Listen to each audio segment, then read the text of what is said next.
everyone doing? So in my day job, I work in construction, and my work, we just issued everybody iPads because we are moving to paperless. So no more plan sets, no more blueprints. We've got a company-wide goal of being 100% paperless by 2040.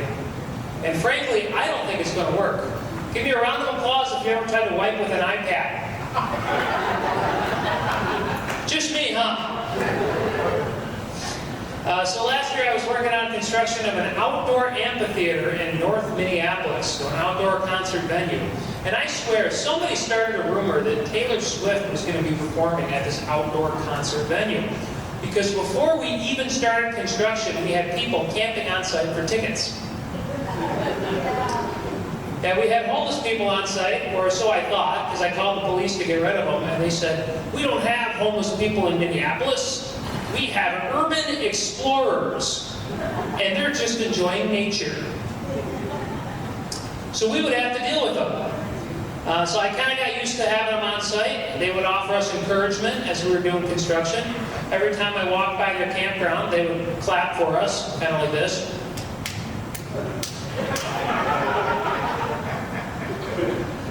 So while I was on site, I took a poll, and 100% of urban explorers were upset when their tent fell over. I told that joke at work, and HR liked it so much they wanted to hear it in person. So I got in trouble. So I had to go meet with HR, and I put on my nice shirt and a nice tie, and go into headquarters, and I spilled coffee on my shirt. And I thought, dang, I'm going to look like a slob going into this meeting. So I had this great idea. I went into the bathroom, and I washed my shirt in the sink, and then I turned to look at the hand dryer, and it was not the kind with the nozzle you can point at your shirt. It was the other kind. You know, the kind where you got to stick your hands in like you're playing wet operation?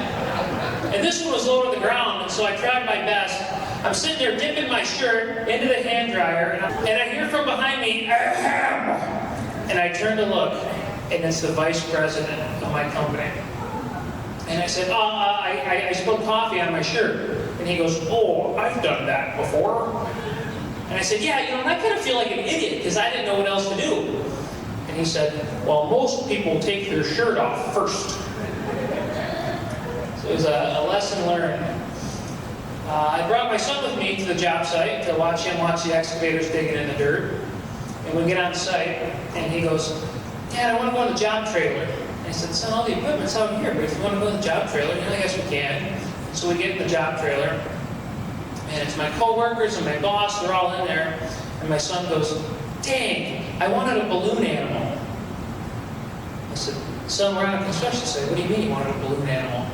And he said, loud enough for everybody in the trailer to hear, Dad, where are all the clowns you told me to work with?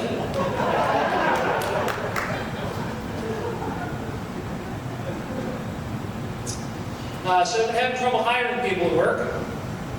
Trying to hire somebody in engineering, and HR scheduled an interview with somebody whose only qualification was they worked at Starbucks as a beverage engineer.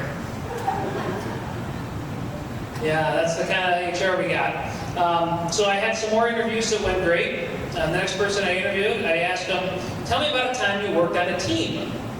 And they said, well, I used to work at a bar, and one time everybody called in sick, and I had to pour the drinks, make the food, run the register, do the whole thing by myself. This guy was a team of one. Yeah, not somebody I wanted on my team. Next person I said, tell me what would your most recent supervisor say about your work ethic? Most recent supervisor. And he said, that son of a kissed my I came to work every day and I did my job and I don't give a what it says about me. That was a pass. Next person I said, tell me about a time you had to make decisions in a stressful environment. Quickly. And he said, well, the other day my buddy and I were doing lines of coke and he fell asleep. And so I started drawing dicks on his face. And after about the third dick, I thought, we're doing coke, you shouldn't be sleeping. Oh, wait a minute, he's overdosed.